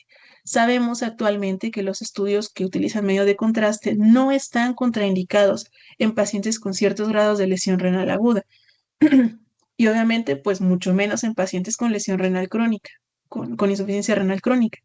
Pero es importante tomar en cuenta nuestra basal y obviamente si tienen estos problemas, tener mucha precaución y buscar la, la, la cuestión de optimizar al paciente para este tipo de estudios. La DHL, una gasometría arterial, sobre todo si nuestro paciente está desaturando. Pudiera llegar a ser necesaria una radiografía de tórax, pudiera llegar a ser necesaria, pero pues obviamente si es candidato a angiotomografía, pues definitivamente la angiotomografía ya no sería necesaria la radiografía de tórax. La radiografía de tórax se solicitaría en dado caso de que no sea candidato a angiotomografía y pues es parte del protocolo en el sentido de que se buscan otras posibles causas que nos esté llevando al padecimiento de nuestro paciente. Y obviamente un electrocardiograma para estar evaluando tanto como para buscar otros diagnósticos diferenciales como para documentar la parte eléctrica cardíaca. Como tal, esta es otra opción. Digo, a fin de cuentas, lo que siempre les menciono, los algoritmos no son reglas establecidas o específicas, inquebrantables. En realidad son sugerencias. Son sugerencias y nos ayudan, obviamente, si se dominan ciertos algoritmos, a pensar un poquito más rápido y de forma automatizada. Sin embargo, no son para todos los pacientes, porque son cuestiones estándar. Sin embargo, tratan de ser lo más completas, pero a fin de cuentas siguen siendo sugerencias. Existen otras, en realidad el más utilizado es el primero que les mostré, pero bueno, aquí hay otra opción del algoritmo YEARS, en la cual toma en cuenta dímero D, síntomas o datos clínicos de trombosis venosa profunda, si hay hemoptisis o embolia pulmonar, donde sea el diagnóstico más probable. Si bien son criterios muy parecidos a los de Wells, y de acuerdo a esto vamos a irnos basando si hay 0 variables o si tenemos una variable o más de estas de YEARS como tal. Y de acuerdo a esto se va a relacionar con los valores de dímero D. Y una vez teniendo esta idea, se puede llegar como tal a la necesidad de la toma del angiotac o en determinado caso buscar otras causas, dependiendo. En realidad es muy similar a la previa, pero es mucho más específica y mucho más utilizada la previa, pero esta es otra opción. Ahora, en la parte del electrocardiograma, pues bueno, bien sabemos que podemos llegar a tener ciertos cambios o ciertos hallazgos a nivel del electrocardiograma que realmente son por lo general inespecíficos. Los más frecuentes que se llegan a encontrar a nivel electrocardiográfico vienen siendo inespecíficos. Los que son súper específicos es rarísimo llegar a encontrarlos. Entonces, ¿cuáles son los hallazgos más comunes a nivel del electrocardiograma en pacientes con tromboembolia pulmonar? Otra vez, ya habíamos mencionado, ¿qué es lo más común? Taquicardia. Eso es lo más común. Ahora, ¿qué otra cosa podemos llegar a encontrar en estos pacientes? Como tal, cambios inespecíficos a nivel del ST y de la onda T. Esto es súper frecuente también, más o menos en un 70%. Y pudiera llegar a haber una desviación del eje a la derecha. En realidad, ¿cuáles son los más frecuentes? Taquicardia sinusal y cambios inespecíficos del ST y la onda T. Son los más frecuentes. Ahora, ¿qué otra cosa podríamos encontrar? Arritmias como tal, la clásica arritmia y la más frecuente, de hecho, la fibrilación auricular de estas arritmias. Puede llegar a haber bradicardia, este, como tal un bloqueo de la rama derecha de las de His, obviamente de novo, nuestras ondas Q inferiores, o sea, Q en las caras inferiores, cambios como tal en el segmento ST anterior o incluso inversión de la onda T, pero no son tan específicos como para pensar en un infarto cardíaco propiamente. Y nuestra anomalía, que es un poquito más histórica, insisto, es rarísimo llegar a observarla, puede ser que sí, pero no es lo común, nuestro famoso patrón de S1, Q3, T3, que es como lo más característico de este padecimiento. Sin embargo, insisto, es raro, no es lo común. Hablamos de menos de un 10% incluso.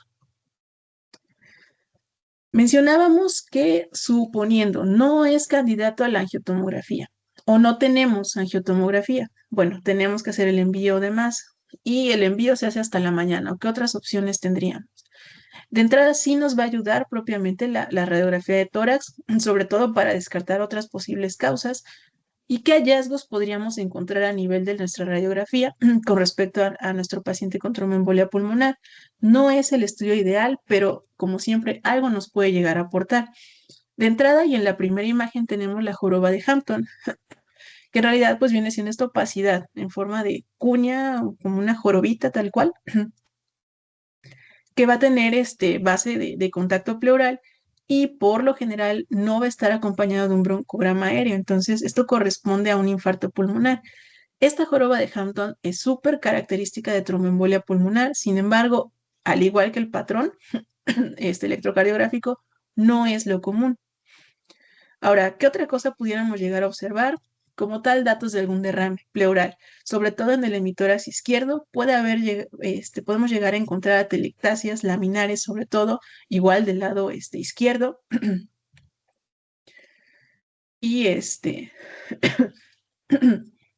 pues obviamente, le insisto, buscar otras causas de los mismos síntomas, como por ejemplo pudiera ser neumonía, encontrar datos de neumonía, pudiera llegar a encontrar a lo mejor datos que nos indiquen una sobrecarga, una insuficiencia cardíaca o demás. Pero bueno, no es como gran aporte a nuestro padecimiento. ¿Qué otra cosa podríamos llegar a encontrar? El signo de Westermarck, en la cual, bueno, ahí está la flechita, nos indica que viene presentándose como tal una hipoperfusión distal de este mismo vaso, a nivel obviamente segmentario dentro del pulmón. En sí es una opacidad del parénquima, obviamente relacionado por la oligoemia, y se agranda como tal la parte iliar. Entonces, esto va a estar provocado obviamente por el alojamiento de este émbolo a nivel de la arteria pulmonar. Entonces, no es tampoco tan común, pero bueno, sí se llega a observar ahí como está marcando la flechita. Otra situación que se puede llegar a presentar es precisamente el signo de la palla, en la cual otra vez la arteria pulmonar se va a ver agrandada. Ahí lo mencionan como tal el signo de la palla como es una apariencia de salchicha propiamente. Y bueno, ahí están marcándolo las flechitas. Pero, insisto, esto no es el estudio ideal. ¿Cuál sí viene siendo nuestro estudio? Precisamente la angiotomografía, en la cual pues vamos a observar la disminución del flujo con respecto al resto del vaso. Entonces podemos llegar a observar ciertas opacidades, por ejemplo, en la flechita que no tiene el palito de atrás, en la primera imagen, que esa viene siendo esta opacidad, igual en forma de cuña, si bien tiene esa forma medio triangular. Esto es también súper característico de tromboembolia pulmonar y pues obviamente ya en las otras flechitas ya se observa como tal la interrupción de ese vaso, de ese flujo. Como tal, ahí lo que estamos viendo es tal cual el trombo en las arterias. Y como tal, de la otra imagen, del otro lado, ahí estamos observando y le está señalando la flecha precisamente el trombo en la arteria pulmonar principal del lado izquierdo. Entonces, prácticamente en la tomografía que observamos, pues la obstrucción del flujo, el trombo propiamente.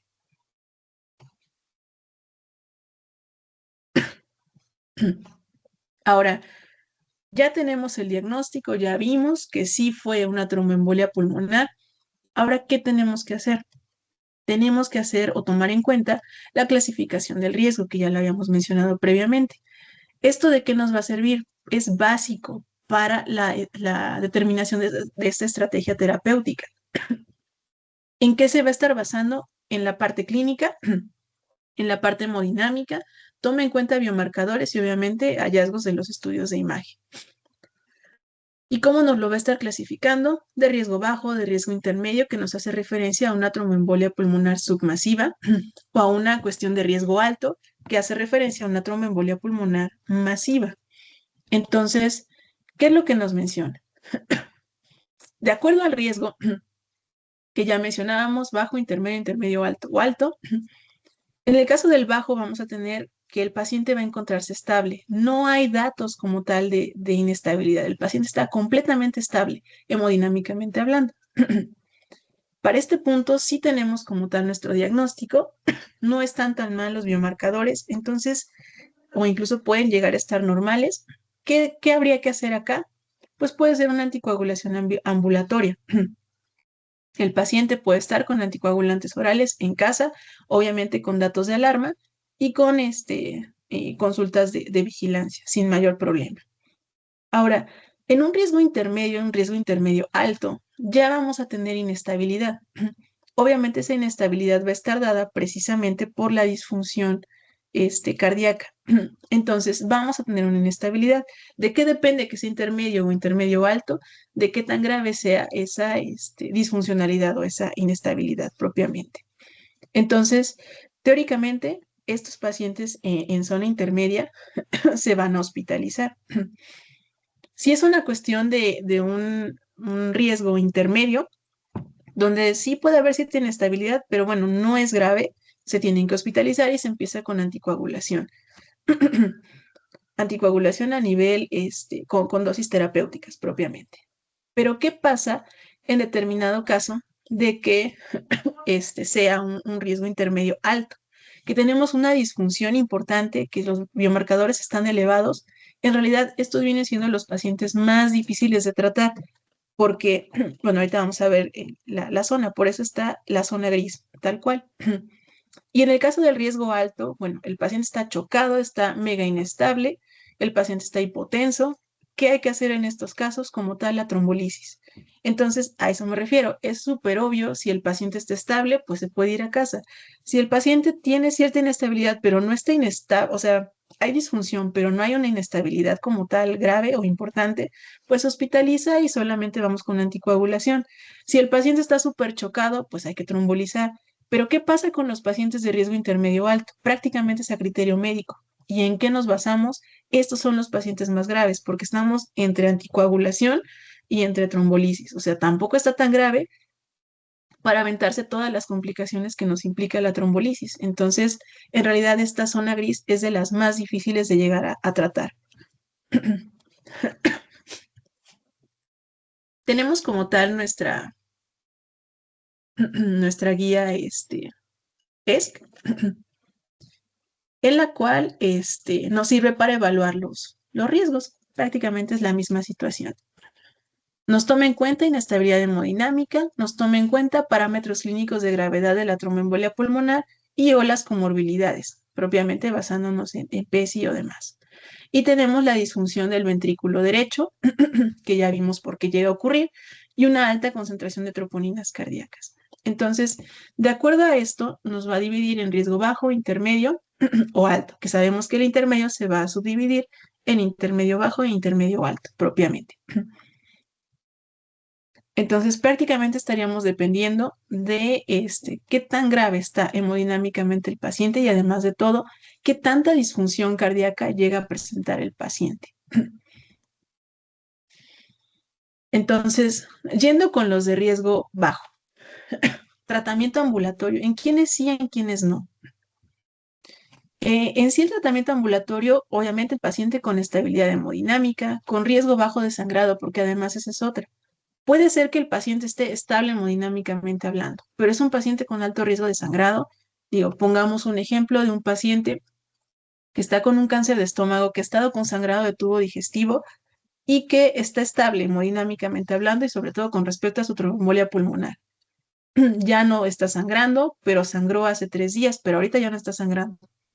Está estable hemodinámicamente. ¿Se va a casa o no se va a casa? ¿Hay riesgo de que vaya a resangrar? En realidad sí. Se puede ir a casa o se queda en hospital, de preferencia en hospital por vigilancia, no por la inestabilidad hemodinámica, por la tromboembolia, sino por el riesgo de sangrado que pueda llegar a presentar. ¿Qué otra cosa? Pacientes que no tengan otras comorbilidades importantes, como por ejemplo una enfermedad renal grave, se pueden ir a casa. Y obviamente pacientes que tengan una adecuada red de apoyo, que los cuiden sus familiares, que haya familiares cerca, que lo puedan estar vigilando y que en realidad tengan acceso fácil al servicio de salud si es que hubiera alguna complicación como que empezaran a sangrar, por ejemplo. ¿Quiénes se tienen que quedar? Obviamente todos aquellos pacientes que estén inestables hemodinámicamente hablando, que a lo mejor sea una cuestión recurrente, que haya alto riesgo de hemorragia, como lo habíamos mencionado, o algunos otros factores que justifiquen la atención hospitalaria. Ahora, ¿qué otras opciones tenemos? Porque a fin de cuentas ustedes ya pasaron varias cuestiones de práctica clínica de contacto con el paciente y viene la otra parte que es ya poner como tal la cédula. Entonces, ¿quién va a tomar la decisión? Pues ustedes. ¿Y en qué me voy a basar? Pues obviamente entre más herramientas tengamos, pues con más seguridad se va a realizar esta toma de decisiones. Para esto, tenemos ciertas opciones, como vienen siendo precisamente los criterios de Gestia. Entonces, ¿qué nos va a mencionar esto? Toma en cuenta la pregunta de si hay inestabilidad hemodinámica o no. Tenemos que es necesario la trombolisis o la embolectomía. ¿Existe un sangrado activo o riesgo de sangrado? Es necesario el tratamiento con oxígeno para mantener saturaciones de más de 90 durante más de 24 horas. La embolia del pulmón ha sido diagnosticada mientras ya recibía tratamiento anticoagulante, porque eso también es importante. Precisa de tratamiento analgésico intravenoso, más de 24 horas. ¿Algún motivo médico o social que precise el ingreso hospitalario de más de 24 horas? Aclaramiento como tal de la creatinina de menos de 30 mililitros por minuto, presencia de enfermedad hepática severa, hay datos como tal de embarazo o antecedentes de trombocitopenia inducida por heparina. Obviamente, si tenemos alguna de estas que sí, o sea, que sí lo tiene, que sí está ocurriendo, pues obviamente el paciente no es candidato a irse a casa. Entonces, se tiene que quedar hospitalizado. Esto obviamente ayuda bastante para la toma de la decisión.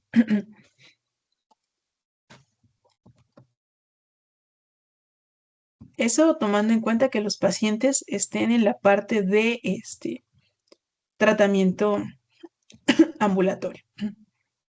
Ahora, ¿qué pasa en el caso de la tromboembolia pulmonar masiva? O sea, en el caso de que los pacientes tengan inestabilidad hemodinámica completamente terrible, que están chocados y que están completamente deteriorados. En este caso, insisto, una tensión arterial sistólica menor de 90 o en determinado caso una caída de esa presión de más de 40 milímetros de mercurio, que hay una disfunción ventricular severa que obviamente nos va a condicionar o a llevar al estado de choque, a la disminución del gasto cardíaco, una hipoxia severa, una pérdida en la perfusión y el potencial de compromiso cardiorrespiratorio y obviamente que se hayan descartado otras probables causas. Entonces, ¿cuál va a ser el tratamiento en estos pacientes? En realidad, lo de siempre, hay que reanimar a nuestro paciente. ¿Va a requerir oxígeno suplementario? Sí, en este tipo de pacientes tratar de aguantar lo más posible la parte de la intubación. ¿Por qué? Porque a fin de cuentas sí se trata de mantener las presiones en la parte respiratoria lo más estable posible, pero a fin de cuentas jamás va a ser lo mismo. Y por lo general la intubación de los pacientes, por mucho que se trate de mantener, aumenta la presión intratorácica. Entonces, de preferencia, tratar de utilizar terapia como tal, no invasiva, con respecto a la oxigenoterapia. Reanimación con líquidos limitada porque tampoco buscamos sobrecargar a nuestro paciente y pues en determinado caso pudiera llegar a ser necesario el uso de vasopresores, dependiendo de lo que vaya requiriendo nuestro paciente. La parte de la anticoagulación puede llegar a utilizarse propiamente los anticoagulantes orales. Esto va un poquito más enfocado a pacientes que están más estables y en determinado caso que se busque que estén en una cuestión ambulatoria, en casa, pues. Sin embargo, podemos llegar a utilizarle heparina de bajo peso molecular durante al menos unos 5 a 10 días de inicio. Y posteriormente se hace el cambio a los anticoagulantes orales si todo va en orden o si ya se va a ir a casa. ¿Y qué tiempo va a estar con esa anticoagulación suponiendo que ya esté estable? Al menos unos 3 meses, al menos. Puede llegar a utilizarse más tiempo. Y ya específicamente para estos pacientes con tromboembolia pulmonar masiva, pues quedamos que el tratamiento va a ser precisamente la trombolisis. ¿Por qué? Porque hablamos de que es un padecimiento con esa severidad, pues obviamente potencialmente mortal. Ahora, ¿qué factores de riesgo de hemorragia habría que tomar en cuenta para nuestros pacientes? O sea, pacientes que se vaya a utilizar la anticoagulación o demás y que vayan a tener un mayor riesgo de sangrado. Para este punto, tomamos en cuenta otra vez las edades de más de 65 años, más de 75 años, que haya sangrados previos a cualquier nivel, diagnósticos de cáncer, cáncer metastásico, una insuficiencia renal, una insuficiencia hepática o que haya trombocitopenia. También un EBC previo, sea un paciente diabético con anemia, con antiagregantes plaquetarios, con mal control del anticoagulante, que tenga otro tipo de comorbilidades y la capacidad funcional reducida, cirugías recientes, caídas frecuentes y obviamente abuso de alcohol. Entonces, tenemos como tal este cuadro tal cual para riesgo estimado de una hemorragia mayor, en el cual vamos a tomar en cuenta que tenemos una anticoagulación que damos de 0 hasta 3 meses mínimo de inicio. Y entonces podemos llegar a tener un riesgo bajo, un riesgo moderado, un riesgo alto. De estos factores que acabamos de ver previamente, si hay ninguno, aún así tenemos cierto riesgo, pero es un riesgo bajo. Si tenemos, aunque sea un factor de riesgo de los previos, ya es un riesgo moderado. Obviamente 2 factores o más, ya es un riesgo alto de sangrado. Eso es con respecto a la anticoagulación hasta los primeros 3 meses. Supongamos que se va a requerir más de 3 meses. Bueno, aquí va a cambiar un poquito propiamente los porcentajes de los riesgos con respecto, igual si hay 0 factores de riesgo, un factor o 2 o más factores. Pero esto para ir tomando en cuenta lo que mencionábamos, o sea, pacientes con alto riesgo de sangrado, aunque estén estables, pues un riesgo moderado pensando, un riesgo alto incluso, pues de preferencia vigilarlos al menos un tiempo o darles un seguimiento más estrecho con respecto a las consultas de seguimiento propiamente.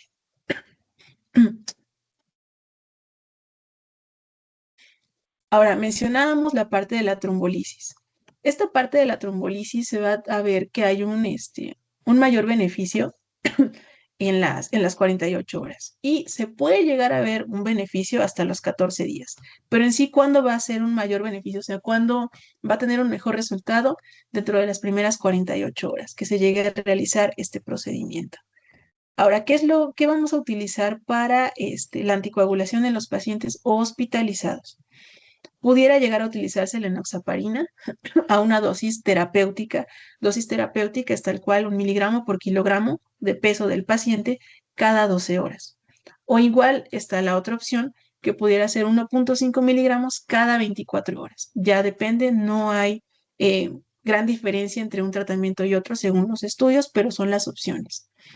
La otra, suponiendo que no se puede utilizar la enoxaparina, que se llegue a utilizar otro tipo de parina, bueno, aquí están las otras dosis, no es como lo común. ¿Cuál viene siendo el de elección como tal la enoxaparina? Para los pacientes hospitalizados que a lo mejor no van a requerir una trombolisis, pero que sí requieren dosis de anticoagulante terapéutica. Ahora, pensemos en estos pacientes de riesgo intermedio que estuvieron 10 días hospitalizados con su anticoagulación con la enoxaparina y se va a hacer el cambio a los coagulantes orales. En sí, ¿qué es lo que nos menciona? Iniciar lo antes posible esta anticoagulación oral, o sea, hacer este cambio propiamente. Mantenerle heparina 5 días hasta que tengamos un INR de 2 a 3, al menos durante 2 días seguidos. Posteriormente se busca hacer el cambio precisamente. ¿Cuál de todos estos es de los que más se vienen utilizando? Cualquiera de estos tres han tenido buenos resultados ya para mantenerse durante los siguientes 3 meses, por ejemplo. El rivaroxaban, como tal, 15 miligramos cada 12 horas durante 3 semanas y posteriormente 20 miligramos cada 24 horas, a completar los 3 meses. El dabigatran es otra opción, 150 miligramos cada 12 horas, y el apixaban, los 10 miligramos cada 12 horas por 7 días, y posteriormente se reduce la dosis a la mitad, 5 miligramos cada 12 horas. Igual a completar los 3 meses, al menos. Insisto, puede ser que se requiera un poquito más. Ahora, en el tratamiento de alto riesgo ya habíamos mencionado la restauración de la presión de perfusión, probablemente la necesidad del uso de vasopresor. Quedamos que el vasopresor que vamos a elegir para este tipo de pacientes viene siendo la norepinefrina, dependiendo lo que tengamos propiamente. Pero en sí quedamos que se va a requerir propiamente la trombolisis. Para este punto vamos a tener el uso de alteplasa o de tenecteplasa. Cualquiera de las dos tiene buenos resultados. En un inicio se había preferido tenecteplase sobre alteplase, porque según tenía mejores resultados para la reperfusión, porque según había menos riesgo de sangrado, pero en realidad recientemente se han visto en los estudios que no hay gran diferencia. Los resultados son muy similares. Quizás es un poco más sencillo el uso de tenecteplasa, pero en realidad no hay alteración gran diferencia en los resultados. En el caso del alteplase, ¿cómo se va a pasar? Se pasan 100 miligramos en 2 horas y posteriormente 0.6 miligramos por kilogramo en los siguientes 15 minutos, no más allá de 50 miligramos. Esa es la forma de pasar el alteplase específicamente para esto, porque sabemos que el alteplase cambia la forma de administrarlo si es un infarto cardíaco, si es un infarto cerebral, en este caso, si es un infarto masivo a nivel pulmonar, esta es la forma de administrarlo. Ahora, en el caso de tenecteplasa, pues es mucho más sencillo. Ese nada más va a ser a 0.5 miligramos por kilogramo y se va a pasar al paciente sin mayor problema. Entonces, ¿qué contraindicaciones tendríamos para la trombolisis para estos pacientes? Vamos a tener las contraindicaciones absolutas, que en realidad viene siendo lo más grave, por así decirlo, que haya un accidente cerebrovascular hemorrágico o un accidente cerebrovascular de origen desconocido en cualquier momento, un ACV isquémico en los últimos 6 meses, daño o neoplasias a nivel del sistema nervioso central, algún reciente traumatismo importante, o sea, un traumatismo fuerte, pues, cirugía o lesión de cabeza en las 3 semanas anteriores, sangrado gastrointestinal en el último mes o un riesgo de sangrado conocido propiamente. Dentro de las contraindicaciones relativas, bueno, en estas no serían como tan graves. Digo, a fin de cuentas, y poniendo en la balanza, el paciente está súper chocado, tiene mucha inestabilidad hemodinámica y de todos modos hay altísimo riesgo de muerte, pues bueno, creo que valdría la pena el riesgo en la cuestión de las contraindicaciones relativas.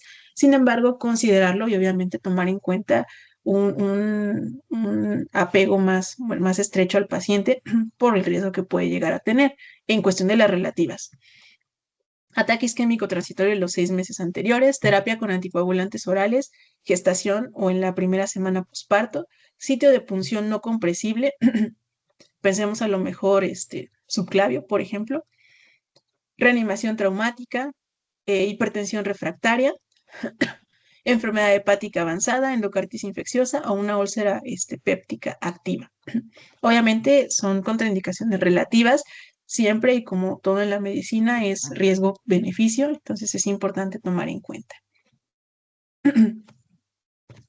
¿Qué otras opciones en la cuestión de la trombectomía? TEP masiva con inestabilidad hemodinámica, contraindicación o fracaso a trombolisis. Paciente estable pero con obstrucción grande y potencialmente mortal. Choque cardiogénico o falla cardíaca severa que no responde a tratamiento. Grandes coágulos en arteria pulmonar o trombo intracavitario, que es una cuestión percutánea, bueno, puede ser percutánea quirúrgica y obviamente evaluar los riesgos. Entonces, tomar en cuenta esto, o sea, es muy parecido a la parte del infarto. Tenemos la opción de la trombolisis y tenemos la opción propiamente de la trombectomía, pero aún así las indicaciones de la trombectomía no son como la opción más frecuente. Sin embargo, pues considerarla en este tipo de pacientes, o sea, con estas características. Y pues habíamos mencionado que también es importante mejorar la contractilidad miocárdica. Entonces, ¿qué otras opciones tenemos? Porque ya lo vimos, hay una disfunción cardíaca y puede ser que el paciente tenga un riesgo intermedio alto, por ejemplo, no llegamos a una tromboembolia pulmonar masiva, pero sí podemos apoyar en la parte de la función miocárdica. Entonces, ¿qué medicamentos se recomiendan para este punto? Como tal, tenemos la opción de la dobutamina, que obviamente vamos a tener el beneficio del aumento del inotropismo, específicamente del ventrículo derecho, que ya quedamos que de por sí estaba sufriendo por este aumento de la presión y que no está acostumbrado a manejar presiones, entonces ayuda bastante. Tener en cuenta que sí nos incrementa el consumo de oxígeno, pero bueno, otra vez, riesgo-beneficio. Otra cosa que nos ayuda bastante es la parte del levosimendan, que en este caso nos va a apoyar en el incremento del flujo sanguíneo coronario, nos mejora la perfusión cardíaca y pues aparte es un sensibilizador de calcio y un inotrópico positivo.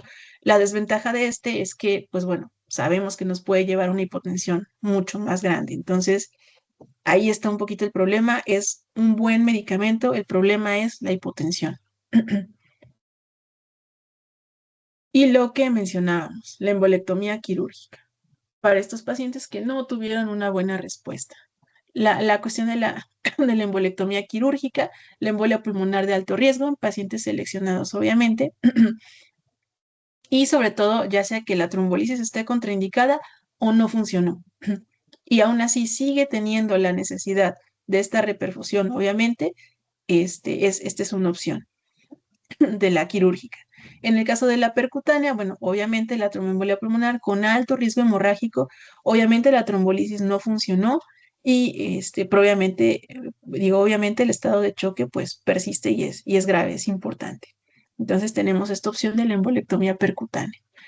Y tomar en cuenta muy probablemente la necesidad del uso de filtros venosos en el caso de que haya una cuestión de recidiva, o sea, no es la primera vez, ya esta es como la cuarta, la quinta vez, pues obviamente ya se le debió de haber puesto un filtro venoso para evitar que se vuelva a presentar la parte de la recidiva. ¿Ok? ¿Preguntas?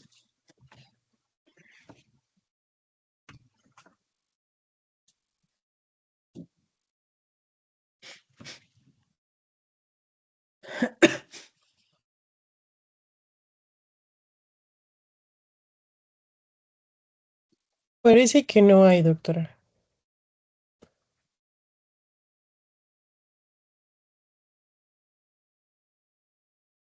Ok. Bueno, pues muchísimas gracias, doctora, por las ponencias y su tiempo. Le agradecemos mucho de parte de la Coordinación de Eficiencia Terminal. Y pues nada más me quedo con los doctores para pasarles asistencia y nada más. Gracias. Muchas gracias. Gracias, doctora. Gracias, Gracias, doctora. doctora. Gracias, doctora. Gracias, Gracias. Buen día.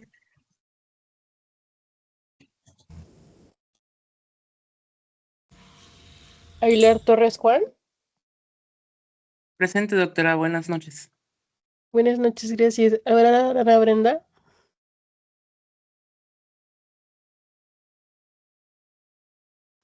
Aparicio Cerezo Guadalupe. Buenas noches, presente. Gracias. Arisa Reyes Frida. Presente, buenas noches. Buenas noches, gracias. Bravo Márquez Andrea Guadalupe. Presente, buenas noches. Buenas noches, gracias. Cadena Zapata Ana Paola. Presente, buenas noches. Buenas noches, gracias. Celi Sánchez María Eugenia. Cruz Pedro.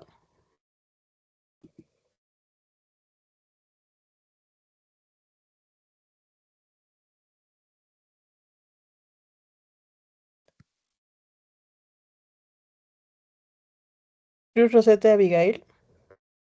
Presente, buenas noches. Buenas noches, gracias. Díaz de Huitzit Perla. Presente, buenas noches. Buenas noches, gracias. Domínguez Cruz Luis Arturo. Buenas noches, presente. Buenas noches, gracias. Flores Álvarez Alba.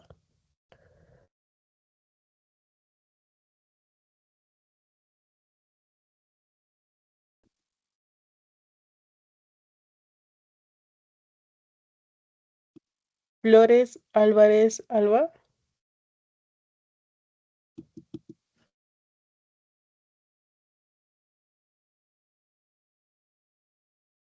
García Jesús.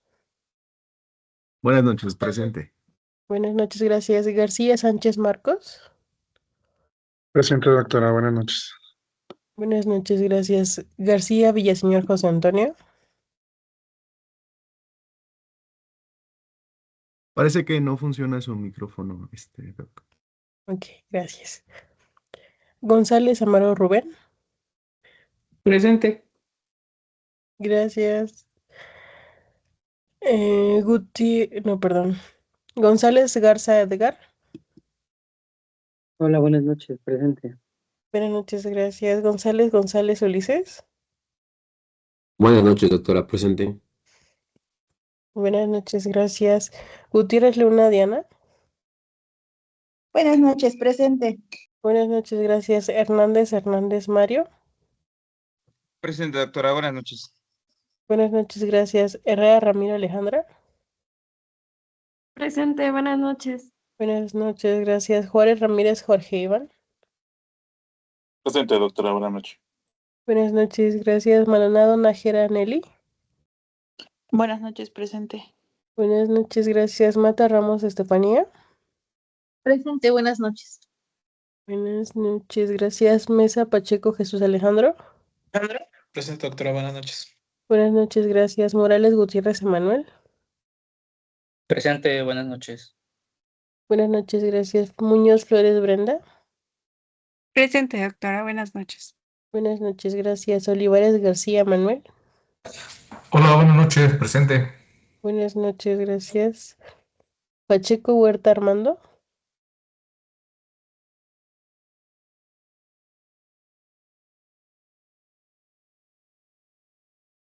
Palacio Salamanca Margarita. Presente. Gracias. Ponce Camacho Alejandra.